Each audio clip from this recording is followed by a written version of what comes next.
Shalom Bapak Ibu Saudara, puji Tuhan, hari ini saya senang sekali boleh menyapa Bapak Ibu Saudara lagi melalui program kesayangan kita, Garansi, gali kebenaran sejati, membahas yang esensi, bukan yang sensasi. Tentunya kami semua yang ada di tim Garansi berharap kita semua dalam keadaan baik-baik, sehat-sehat, dan selalu diberkati Tuhan. Karena ketika Garansi hadir di ruang-ruang saudara, maka saya percaya akan ada sesuatu yang membuka kita menjadi semakin proporsional dalam hal mengerti kebenaran, menggali kebenaran, sehingga kita seimbang dalam kehidupan. Dan hari ini saya masih ditemani oleh seorang hamba Tuhan yang setia tentunya, Pastor Elia Duta Makarawang. Gimana Kel, apa kabar?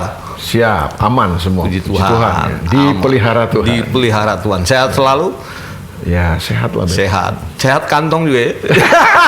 Nah, itu yang kita harus terus doakan. Itu kan supaya ada keseimbangan. Kalau sehat body doang, kantongnya nggak sehat, bahaya nih. Kadang-kadang badan sehat, ya kan? Kantongnya nggak sehat, itu bahaya kan. Iya. Oke Kak El. Siap. Baik, saudara, kita hari ini akan mengangkat sebuah fenomena ya. Iya. Karena kan khususnya ketika kita melihat perkembangan gereja belakangan ini ya, khususnya gereja-gereja yang ada di ibu kota kita di Jakarta nih, luar biasa perkembangannya, luar biasa lah. Secara kuantitas, orang-orang percaya sekarang makin banyak yang dimenangkan Tuhan, dan kemudian juga gereja-gereja bertumbuh pesat bagaikan jamur di musim hujan kan ya gitu, luar biasa lah. Tapi di sisi-sisi lain juga ada seperti kayak apa ya, persaingan yang nggak sehat gitu Kyle. Jadi ada sementara gereja-gereja yang besar banget, ya kan, dengan jumlah jemaat yang mungkin ribuan orang, tapi tata kelolanya mungkin ya, mereka sih gua akui memang sangat profesional dalam hal menampilkan ibadah raya, kemudian profesional dalam menentukan event-event gitu. Cuman gereja sebelah bilang itu kok sekarang gereja kayak tahu ubahnya seperti ibadah seperti kayak konser musik gitu ya. Jadi kan kayak jadi seperti orang jadi cuma nonton. Iya, jadi ke gereja tuh kayak seperti tahu ubahnya seperti orang nonton konser musik gitu. Jadi sebenarnya sih ini autokritik juga ya terhadap perkembangan gereja Tuhan belakangan ini. Nah, sekarang kalau dilihat fenomena seperti itu, bagaimana seharusnya, apa yang seharusnya dilakukan oleh gereja-gereja ini supaya artinya di masyarakat image-nya kembali kepada sesuatu yang benar, seperti yang Alkitab katakan tentang gereja Tuhan. Ya, jadi memang perkembangan gereja masa kini ya. Khususnya di perkotaan-perkotaan. Tapi sebenarnya nggak di perkotaan juga sih, Bet. Gue ke beberapa daerah juga di Indonesia ya. Itu sudah merambah masuk juga ke kota-kota kabupaten, bahkan ke kota-kota kecil ya. Yang di daerah-daerah yang kita mungkin nggak pikir, wah ada gereja yang model kebaktiannya kayak begini ya. Gitu ya. Jadi mereka mengadop mungkin dari yang ada di Jakarta, mereka bisa lihat jadi karena mungkin karena teknologi kan sekarang kan internet, YouTube dan segala macam itu kan sudah istilahnya sudah bergerak begitu luar biasa sehingga mungkin mereka mencontoh ya kan, mereka kadang mengambil ya. Menurut gue sih oke aja sih. Cuma memang seperti yang lu bilang tadi, di satu sisi ya ada banyak orang yang bisa datang, ya, terhisap, tertarik ke dalam kebaktian, ke gereja itu ya hal yang positif. Tapi ada ekses-eksesnya juga ya. Yang seperti lu bilang tadi kan akhirnya kita dicibir, khususnya juga gerakan gereja-gereja yang bernafas Pentakosta karismatik ya. Yang kadang-kadang model ibadah kita kan lama-lama nih, kalau menurut gue sih ya memang perlu kita waspada supaya kita tuh jangan terkontaminasi aja. Kita tidak anti dengan teknologi gitu ya. Kita jangan anti sama teknologi lah, tapi jangan sampai juga kita akhirnya kecanduan teknologi sehingga tanpa kita sadari iblis tuh merusaknya, menyusupnya lewat yang hal kayak gitu. Jadi jangan-jangan spirit dari sistem dunia ini masuk meracuni gereja ya, sehingga kita tidak lagi menghidupi sistem kerajaan Allah yang harusnya kita hidup di situ. Betul. Tapi kita ini menghidupi sistem dari dunia ini, atau kita mengadopsi sistem dari dunia ini. Khususnya buat ibadah-ibadah kita ya. Nah memang akhirnya gereja-gereja tradisional ya kebanyakan kan mencibir kita. Ya. Ya tentu semua kita kan punya style ya. Iya, masing-masing punya Ya, kita juga tidak mau menyalahkan Ya. gereja-gereja tradisi atau gereja-gereja yang tata ibadahnya begitu Ya. diatur, teratur dan formil dan Ya. sebagainya. Tapi kita juga harus juga mengevaluasi kan Ya. sistem ibadah kita yang jangan-jangan kita mengadopsi sesuatu dari dunia ini. Ya, Alkitab kan udah mengingatkan kan. Demi kemurahan Allah aku menasihatkan kamu supaya kamu mempersembahkan tubuhmu sebagai persembahan yang hidup, yang kudus dan yang berkenan karena itu adalah ibadahmu yang sejati. Roma pasal 12 ayat 1. Ya, Betul ya? ya. Jadi Tuhan mau kita mengerjakan ibadah yang sejati. Nah, ibadah yang sejati itu apa? Atau bagaimana kita bisa mengerjakan ibadah yang sejati? Roma pasal 12 ayat 2-nya bilang, janganlah kamu menjadi serupa dengan dunia ini, ya kan? Iya, betul. Berubahlah oleh pembaharuan cara berpikirmu supaya kamu bisa membedakan manakah kehendak Allah, apa yang baik, yang berkenan kepada dan yang sempurna. Sempurna, betul. Jadi kalau kita nggak pernah mengalami pembaruan dalam cara berpikir, maka kita akan mengalami kesulitan untuk membedakan ini ibadah kita ini, kebaktian kita ini berkenan nggak ya kepada Tuhan. Jangan-jangan cuma sekedar bagus, Bet. Nah, gua khawatirnya di situ. Gereja masa kini, khususnya di perkotaan, terjebak hanya mengemas sebuah kebaktian ibadah yang bagus. Kita nggak belajar untuk berfokus dan konsentrasi untuk mengerjakan sesuatu yang berkenan kepada Tuhan.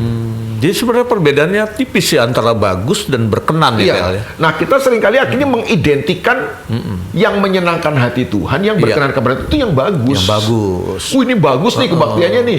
Ibadahnya bagus nih. Tata panggungnya bagus, musiknya keren ya kan, penyanyinya WL-nya, suaranya bagus-bagus, musiknya juga keren, aransemen musiknya ya kan, sound systemnya juga bagus. Nah, gue takutnya kita terjebak di situ. Ya, kita cuma sekedar terjebak pada hal yang bagus, tapi kita nggak pernah memikirkan ini berkenan sama Tuhan nggak. Nah, lalu gue teringat sih, Bet. Gue teringat ada satu kisah di dalam Alkitab kita. Nah, itu kisah ini bagus menurut gue untuk jadi sebuah perenungan dan sekaligus sebagai sebuah bahan evaluasi kita terhadap apa yang sedang kita kerjakan. Khususnya kepada gereja Tuhan yang tadi di khususnya soal ibadah raya ya. Karena ya jangan sampai ibadah raya yang kita hari ini kerjakan itu jangan-jangan kita mengadopsi sistem dunia. Ya kan? Dunia bikin begini ya kita pakai gitu kan. Kan kadang-kadang kita bawa masuk ke dalam gereja. Iya. Kadang-kadang kan parameternya adalah ini yang sering kali gue temukan ya, maksudnya dalam percakapan sehari-hari gitu ya. Kalau kita untuk dunia aja bisa memberi yang terbaik, kenapa untuk Tuhan enggak? Jadi itu dibawa gitu ya. Nah itu yang gue bilang, gue takutnya kita terjebak di situ. Kita selalu berpikir mengidentikan yang bagus itu berkenan sama Tuhan. Iya. Bahwa yang berkenan sama Tuhan itu mesti yang bagus gitu. Lalu sekarang apa kata Alkitab tentang hal ini ya? Kan bukan sekedar bagusnya, ya kan? Apakah waktu Yesus datang ke dalam dunia ini, dia pakai sesuatu yang bagus? Dia nggak pakai sesuatu yang bagus. Dia pakai palungan, Bet. Dia pakai kainnya kain lampin. Kenapa dia nggak pakai kain lenan? Iya kan? Kain lenan yang halus, ya kan? Kain sutra. Kenapa dia pakai kain lampin? Ya. Nah, gue takutnya kita terjebak di situ gitu loh. Jadi kita menganggap semua yang berkenan kepada Tuhan itu selalu harus yang mewah, yang bagus, yang keren gitu. Karena memang secara umum menurut penampilan ya manusia secara manusia gitu. Secara umum kan orang memang arahnya ke situ ya. Maksudnya cara berpikirnya gitu. Akhirnya itu ke bawah begitu ya Kal. Iya. Nah, ya itu yang gue bilang, gue tiba-tiba teringat dengan sebuah kisah di Alkitab dalam 2 Samuel pasal 6. Oke, kita lihat dalam kitabnya ya. Iya, 2 Samuel pasal 6 itu ada sebuah peristiwa yang mengenaskan kalau menurut gue sih. Kan kalau kita nih memuji Tuhan, ya kadang-kadang kan worship leader itu kan bilang kan Tuhan bisa mengubah ratapan kita menjadi tari-tarian, kan? Bahkan adalah lagunya kan ada kau ubah ratapku jadi tarian, morning into dancing. Tapi dalam kisah ini di 2 Samuel 6 Tuhan tidak mengubah ratapan menjadi tarian. Tapi Tuhan Kembalikan, mengubah tari-tarian menjadi ratapan, Ratapan. menjadi ratap tangis. Dancing into morning. Iya kan? Jadi ada sebuah kisah yang bagus mungkin untuk perenungan Iya. kita tentang ketika Daud diminta jadi raja Oke. di Yerusalem. Kan selama 7 tahun ini kan Daud ini masih memerintah di Hebron. Nah, tiba-tiba orang-orang Israel tuh kemudian datang kepada Daud, Iya. minta Daud untuk jadi raja atas mereka, seluruh Israel. Iya. Nah, ini untuk pertama kalinya Daud memerintah sebagai raja atas seluruh Israel.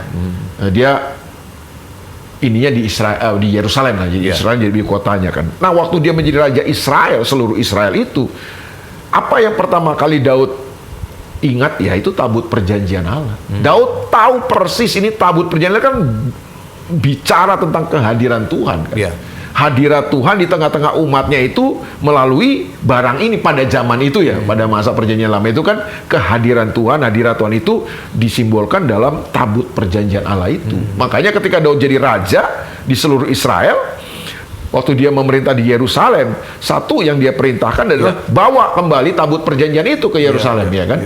Nah, dalam prosesi untuk membawa dan mengangkut tabut perjanjian itu, Iya.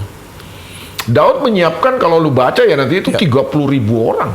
Banyak Iya. banget ya. Penari, penyanyi, segala macam. Coba lu baca dulu All out deh, ya, kita baca 2 ya. Samuel pasal 6 ayat 1. Ini bagus, kisah Mulai ini dari bagus ayat banget 1 ya. ya. 2 Samuel pasalnya yang ke-6 mulai dari ayat yang pertama berkata demikian. Daud mengumpulkan pula semua orang pilihan di antara orang Israel, 30.000 orang banyaknya. 30.000 tuh. Bayangin tuh. Luar Ini biasa. sebuah perayaan celebration yang luar biasa ya kan. Iya. Terus Ayat 2. Kemudian bersiaplah Daud lalu berjalan dari Bale Yehuda dengan seluruh rakyat yang menyertainya untuk mengangkut dari sana tabut Allah yang disebut dengan nama Tuhan semesta alam Iya. yang bertahta di atas kerubim. iya. Ayat 3. Mereka menaikkan tabut Allah itu ke dalam kereta yang baru setelah mengangkatnya dari rumah Abinadab yang di atas bukit. Lalu Uza dan Ahio anak-anak Abinadab mengantarkan kereta itu. Ayat 4. Uza berjalan di samping tabut Allah itu dengan Ahio berjalan di depan tabut itu. Ayat 5. Daud dan seluruh kaum Israel menari-nari di hadapan Tuhan dengan sekuat tenaga. Menari-nari ya. Iya, diiringi nyanyian. Oh, ada nyanyian juga ya? Kecapi, Wah. gambus, rebana, kelentung dan ceracap. Nah, waktu itu alat-alat musiknya Iya, masih begitu kan. iya, ya kan? masih Jadi begitu. pokoknya mereka bermain musik, mereka bernyanyi, mereka menari. Terus Ya, ayat 6. Ketika mereka sampai tempat pengirikan Nakhon, maka Uza mengulurkan tangannya kepada tabut Allah itu lalu memegangnya karena lembu-lembu itu tergelincir. Ayat 7. Maka bangkitlah murka Tuhan terhadap Uza, lalu Allah membunuh dia di sana karena keteledorannya itu ia mati di sana dekat tabut Allah itu. Ayat 8. Daud menjadi marah karena Tuhan telah menyambar Uza demikian hebatnya. Maka tempat itu disebut orang Peres Uza sampai sekarang. jadi ya itu yang gue bilang tadi, kalau kau ubah ratapku jadi tarian, Iya. Tuhan bisa ya. Dalam hadirat Tuhan mengubah ratapan jadi Tarian jadi ratapan. Ya, di Kebalikannya. sini kebalikannya, Ben. Dari tari-tarian, nyanyian mereka berubah jadi ratapan, ratap tangis. Daud marah, sedih, jengkel, bercampur aduk. Iya. Gue bisa bayangkan itu celebration yang megah itu 30.000 orang kan. Iya. Tiba-tiba ketika menyaksikan itu kan, wah, sesuatu yang sangat luar biasa, syok banget mereka tuh, Ben. Ketika Usa mati kan, disambar petir ya kan, ya kan, mati seketika ya kan, ketika dia menyentuh tabut Allah itu kan luar biasa. Sebuah peristiwa yang sangat luar biasa. Nah, pertanyaannya adalah kenapa sampai seperti itu? Kenapa tragedi Usa ini harus terjadi? Kenapa prahara ini bisa terjadi di tengah-tengah mereka tuh membawa tabut perjanjian Allah kan? Mereka sedang celebration, mereka merayakan ya kan, kehadiran Allah lewat tabut perjanjian Allah itu. Apa yang salah dengan itu? Iya. Padahal kan tadi kan disebut ya di ayat yang ketiga tuh Daud berinisiatif, maksudnya mengangkat tabut itu dengan menggunakan kereta baru. Jadi kalau ini cuman cara berpikir gue ya. Kalau raja yang perintah pasti baru, bener-bener baru yang keren punya nih kereta kan gitu ya. Nah gitu Kak. Nah lalu kemudian waktu gue pelajari, kenapa bisa terjadi tragedi Usa ini? Kenapa Usa bisa mati? Oh ternyata ada dua hal, ada dua kesalahan. Ya, kesalahan yang pertama adalah kesalahan Usa memang. Usa ini kan bukan imam. Nah, yang boleh menyentuh tabut Allah itu imam. Nah, Usa bukan imam. Memang maksudnya Usa adalah ingin menyelamatkan peti itu supaya tidak jatuh, tapi dia salah. Dia melanggar SOP ya. Jadi ada ketidaktaatan, ada pengabaian keteledoran daripada Usa ini.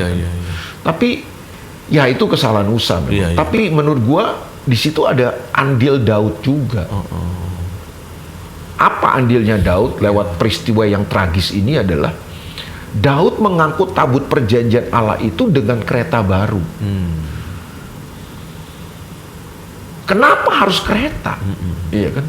Karena kalau lu baca di dalam perjanjian lama khususnya Tuhan udah kasih perintah buat bangsa Israel bahwa tabut Allah ini cuma boleh diangkut atau dibawa ke suatu tempat dengan diusung.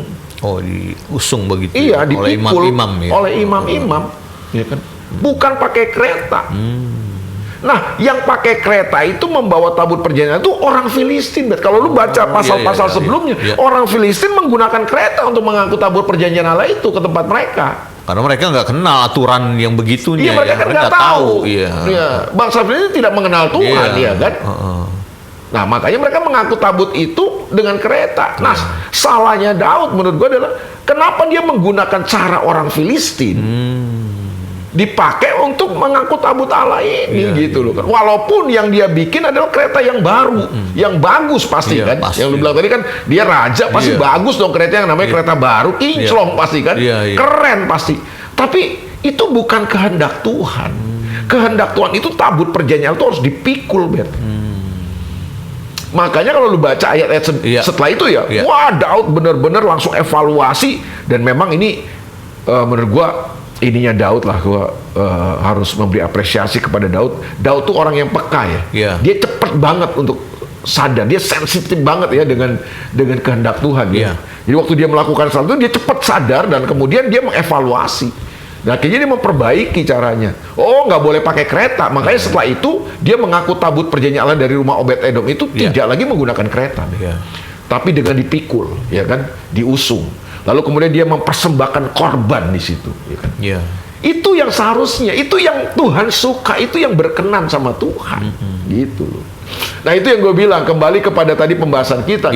Nah kisah pembelajaran apa dari kisah tragedi Usa ini dalam 2 Samuel 6 yang kita bisa ambil buat gereja masa kini?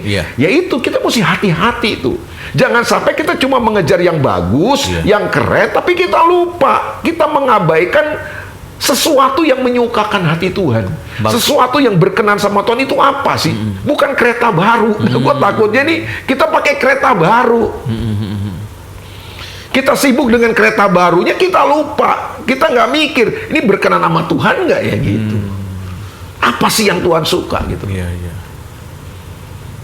Nah ini ya menjadi sebuah suara juga lah buat gereja ya, pesan buat gereja Tuhan masa kini. Kita nggak anti lah dengan yang bagus ya, kita tidak anti dengan yang teknologi, kita nggak anti dengan tata panggung yang keren, ya kan. Tapi lebih daripada semua itu, tentu ada sesuatu yang harusnya menjadi sebuah pertimbangan paling utama kita adalah waktu kita mempersiapkan ibadah-ibadah kita nih, kita sedang mempersiapkan sesuatu yang berkenan kepada Tuhan, atau kita cuma sibuk dengan mengemas sesuatu yang baru dan kita di-drive dengan sesuatu yang bagus. Jadi kita terpacunya untuk menampilkan sesuatu yang bagus, bukan sesuatu yang berkenan kepada Tuhan. Kadang ada sebuah kata juga sih di atas bagus ya Kael. Tapi ya kebanyakan orang kan seringkali digiringnya kita harus membeli dalam tanda kutip yang terbaik, ya kan? Excellent, gitu. Excellent.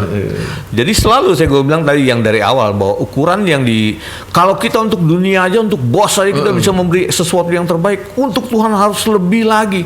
Nah, ternyata setelah tadi kita dapat penjelasan bahwa yang bagus, yang terbaik belum tentu berkenan, kan? Gitu ya. Ya, Tuhan kan bukan bos lu. Iya. Tuhan bukan manusia. Iya kan? Iya, kalau manusia bisa tergiur dengan yang keren, yang bagus. Kalau Tuhan nggak bisa. Iya.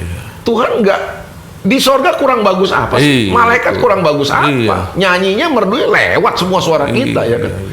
Musik, wah di sorga musik keren. Tapi bukan itu kan yang Tuhan cari. Bukan berarti juga Tuhan cari yang berantakan, bukan juga. Yang salah-salah, yang ngawur, bukan, ya kan? Tapi Tuhan tuh senang menemukan sesuatu yang bisa menyukakan yang hati, sesuai dengan ya. hatinya, yang berkenan sama dia. Itu yang Tuhan cari, kan gitu. Sebuah korban, sebuah persembahan yang berkenan sama dia, gitu. Daud menggunakan pakai cara orang Filistin. Nah, itu yang gue khawatir gereja masa kini mengadopsi pola-pola dan cara-cara dunia ini dimasukkan ke dalam gereja. Itu yang bahaya. Sehingga kita cuma ngejar itunya, gitu loh. Kita cuma terjebak sama bagusnya, kerennya seperti dunia ini. Jadi kita nggak nangkep, kita nggak bisa mendapatkan dan menemukan hati Tuhan, gitu loh. Itu sih. Iya. Padahal kan yang paling penting itu. Kan? Iya, yang esensinya itu. Setiap ibadah kita ini menjadi sesuatu, kita mempersembahkan pujian, kita mempersembahkan penyembahan, musik, nyanyian kita itu sesuatu yang nyenengin Tuhan, itu kan, yang berkenan sama Tuhan. Iya. Bukan sekedar bagus. Gue percayalah kalau kita kenal hati Tuhan, kita tahu nangkep hati Tuhan, kita nggak akan mempersembahkan sesuatu yang main-main, sesuatu yang asal-asalan, enggak lah. Nah sekarang gini Kak, mungkin ini juga sebuah pengamatan ya, secara langsung ataupun tak langsung. Kadang-kadang tuh kita dengan pola seperti itu akhirnya nih dalam perkembangan teknologi, kemudian perkembangan zaman, segala sesuatunya memang baik ya. Tadi kan udah disebutkan bahwa kita tidak anti dengan hal-hal seperti itu. Tapi kadang-kadang kita mengkotak-kotakan dalam tanda kutip. Misalkan kalau nggak ada sesuatu yang up to date, misalkan seperti misalkan pujian nih, pujian ya, lagu. Ini kalau kita nyanyi era-era yang himne terus dikasih ini, lu kenapa nggak yang up to date sih lagunya sekarang? Padahal lagu zaman dulu, ini jadul banget. Ya kan? Iya. Itu bilang kita jangan-jangan kena sindrom takut ketinggalan zaman. Iya. Kita takut dengan penilaian, lagunya kok ketinggalan zaman. Padahal sebenarnya kan buat Tuhan semua lagu bagus. Semua lagu bagus. Yang penting kan tergantung isinya lagu itu dan hati kita kan menyanyikan. Nah itu juga kadang gue lihat ya ada cacat teologianya adalah ketika orang mengadop satu ayat, mengeluarkan dari konteksnya, kan Tuhan tuh senang dengan nyanyian baru, dengan yang Tuhan memberikan nyanyian baru dalam mulutku kan. Jadi orang berpikir bahwa nyanyian baru itu ya hasil kreasi dari anak-anak Tuhan yang menciptakan lagu-lagu baru, itu yang harus kita nyanyiin terus gitu. Jadi pengembangan lagu baru terus lah. Pemahaman kita gimana Kyle? Iya, kalau nyanyian baru yang gua pahami bukan sekedar lagu-lagu baru, ya kan. Nyanyian baru itu kan Tuhan memberikan nyanyian baru dalam mulutku itu kan bahwa kita membuat sebuah pujian, kita mengagungkan Tuhan dan kita memberi nada kan, yang itu yang kita lakukan waktu kita menyembah Tuhan bersama-sama kan, waktu kita menyembah Tuhan secara pribadi juga bisa kan kita lakukan, Engkau Raja, ku puji Kau Tuhan, ku sembah Kau Tuhan di tempat yang tinggi. Nah waktu kita bermazmur, itu kan nyanyian yang kita buat kan, nyanyian baru kan. Besok apakah kita begitu juga? Kan enggak. Kita bisa membuat yang baru lagi gitu kan. Cuman kadang-kadang ekspresi kita waktu kita menyembah Tuhan dengan mengikuti atau kita memberi nada, kita memberi melodi kan gitu. Cuman ada yang kekeliruan menurut gua adalah ketika orang salah menerjemahkan ayat ini, berarti kita harus menyanyikan tiap minggu lagu baru nih. Jadi sekarang lihat perkembangan lagu baru. Ya gua enggak anti juga sama lagu baru. Ada juga Tuhan bekerja dengan itu. Cuman salah pemahamannya di situ ya. Iya. Jadi menurut gua dangkal kalau dangkal. Itu lagu-lagu lama juga diciptakan kan dengan bahkan lagu-lagu lama itu seringkali diciptakan tuh lewat sebuah pengalaman kehidupan. Ya kan. Kayak contoh lagu It's Well with My Soul itu kan kita tahu kisah di baliknya kan. Iya. Ada sebuah kisah yang sangat luar biasa di balik lagu itu kan. Ku berbahagia, yakin, teguh. Yesus yang diciptakan oleh Fanny Crosby itu kan, itu juga lagu-lagu yang diciptakan lewat sebuah pengalaman kehidupan, perjalanan kekristenan dia sama Tuhan.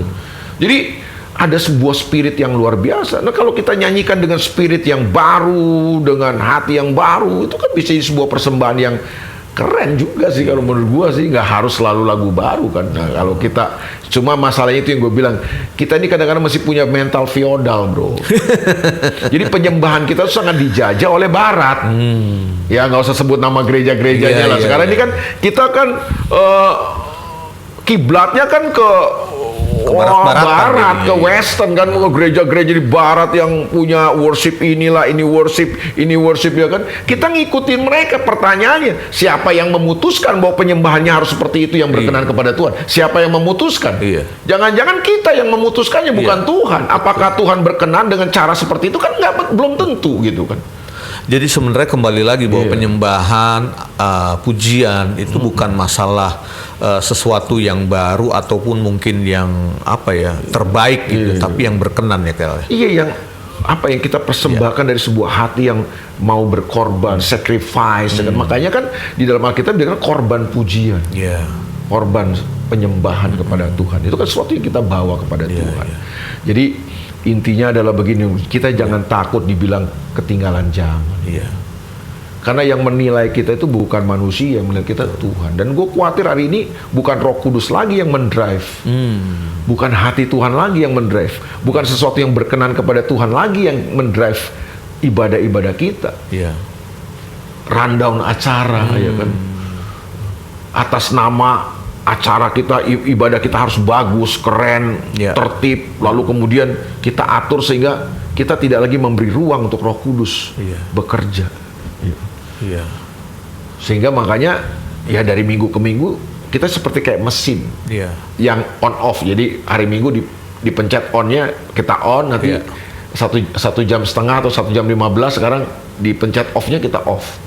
Tidak ada lagi kreativitas yang dikerjakan oleh Roh Kudus dalam penyembahan kita, dalam ibadah-ibadah kita. Kita nggak memberi ruang lagi untuk Roh Kudus bergerak, menyatakan sesuatu, bergerak dengan aliran-alirannya. Karena semuanya jadi seperti kayak mesin, sebuah acara, sebuah event yang sudah diatur oleh I.O. I.O. ya.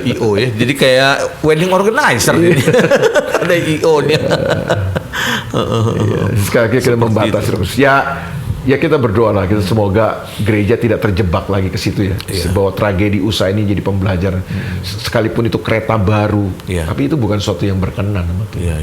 Tuhan berkenannya tabut Allah itu harus diusung, dipikul, dan korban dipersembahkan. Persembahkan bagi Tuhan ya.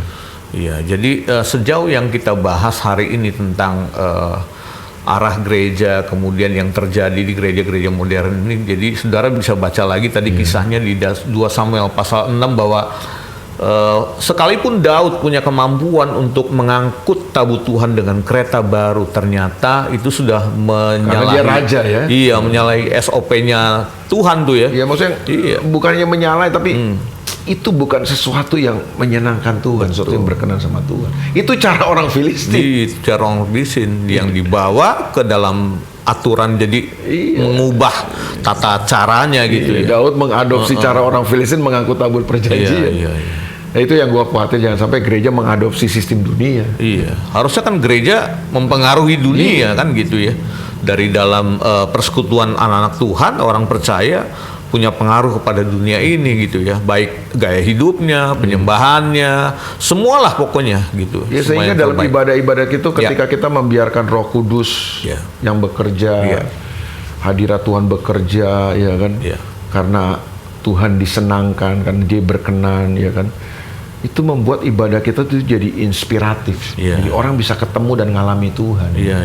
Bukan sekedar datang dan pergi terhibur doang. Jadi dia ngalami Tuhan dan akhirnya hidupnya berubah gitu. Karena hadirat Tuhan dialami. Betul. Itu jauh lebih penting dan powerful ya. Ibadah-ibadah yang kita mengalami pribadi perjumpaan dengan Tuhan itu Luar biasa itu, ya. Jadi hal ini yang jadi sebuah catatan penting tentunya dari program garansi kepada saudara-saudara yang menyaksikan program ini, bahwa temukan sesuatu yang esensi dalam pembahasan kita hari ini, bahwa ibadah yang sejati itu adalah ibadah yang berkenan di hatinya Tuhan. Ya, itu belajar dari tragedi Usa. Ya, jangan lupa tuh, tragedi Usa merupakan satu catatan penting bagi gereja Tuhan untuk tidak kita mengadop dari sistem dunia kita tarik ke dalam gereja, tapi sebaliknya gereja harus menjadi berkat bagi dunia ini. Itu Kael? Siap. Oke, demikian pembahasan kita dalam garansi kali ini. Saudara bisa ambil saripatinya, tolong jangan skip dan dipotong bagian tengahnya, karena kalau saudara tidak menonton secara utuh, itu saya khawatir nanti kita punya pemahaman yang salah. Jadi ikuti dari awal supaya kita mengerti benang merahnya, ambil saripatinya. Kalau saudara merasa bahwa ini menjadi berkat bagi hidupmu, bagikan buat teman-teman supaya garansi dimanapun hadir menjadi berkat bagi banyak orang. Gitu ya Kael ya? Siap. Kita akan berdoa tentunya untuk pemirsa kita garansi dimanapun saudara berada. Mari kita datang pada Tuhan. Mari kita doakan. Ya. Bapak, terima kasih buat kesempatan hari ini. Engkau sudah berbicara panjang lebar tentang bagaimana seharusnya gereja Tuhan dibimbing kepada kebenaran-Mu. Bukan tentang yang baik, yang keren, yang bagus, tetapi yang berkenan di hatimu. Ada banyak kali kami mungkin menggunakan dalam tanda kutip kereta baru untuk kami memberikan sesuatu yang terbaik bagi Tuhan. Tetapi itu belum tentu berkenan kepada Tuhan. Ampuni kami hamba-hambamu Tuhan, kalau kami seringkali menggunakan kereta baru dalam tatanan ibadah kami. Biarlah hanya Tuhan saja yang menjadi pusat perhatian kami. Kami menggunakan sesuatu yang baik, yang berkenan, yang tentunya berkenan di hadapan Tuhan, itu yang menjadi kerinduan hati Tuhan. Terima kasih Tuhan, kiranya menolong kami semua. Kami berdoa untuk mereka yang sedang mengalami kesulitan, kelemahan tubuh, siapapun pemirsa garansi yang hari ini sedang bergumul dalam permasalahan kehidupan mereka. Kami berdoa, kami mohon kemurahan Tuhan berlaku atas hidup mereka semua. Tuhan lawat mereka, yang sakit Engkau sembuhkan, yang lemah berikan kekuatan, karena selalu ada pengharapan di dalam Tuhan. Terima kasih Bapa, terpuji namamu, berkat-Mu atas umat-Mu dalam nama Yesus. Haleluya. Amin. Amin. Amin. Kiranya saudara akan menyaksikan garansi di waktu yang akan datang, dan Tuhan memberkati kita semua.